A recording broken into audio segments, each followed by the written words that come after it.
L'autunno, come dire, farà sul serio, quindi una prima perturbazione subito intensa che riguarderà le zone più del Medio Levante nel corso di questo weekend. C'è da dire che l'apporto sarà importante, abbastanza diluito, accompagnato da venti meridionali da sud. Un altro fattore positivo è sicuramente il fatto che il territorio,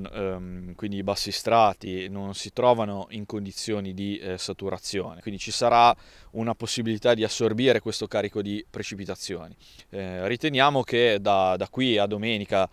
pomeriggio le cumulate che appunto si concentreranno sul Medio Levante potrebbero anche superare i 100 mm nelle zone di picco. Dopodiché una pausa nelle precipitazioni, almeno per quanto riguarda il Tiguglio, però a preoccupare in questo caso sarà il mare, lo scirocco. Esatto, e intanto possiamo dire per quanto riguarda le precipitazioni, lunedì tenderanno a interessare maggiormente l'area del Ponente e del Savonese. Qui diciamo un'attenzione particolare perché non è passato troppo tempo dall'ultimo passaggio che ha scaricato oltre 300 mm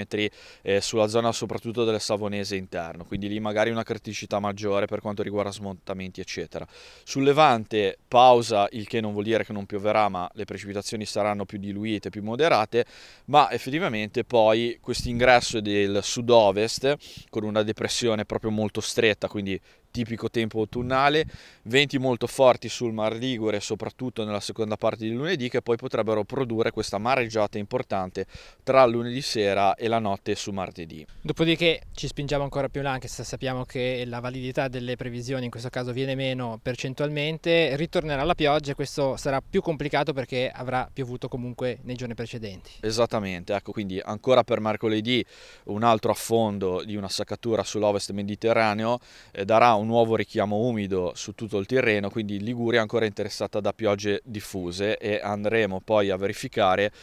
dove sono stati i maggiori carichi di pioggia in questi giorni, nelle prossime 48-72 ore, quindi dove si potrebbe aggravare la criticità con l'aggiunta di nuovi rovesci.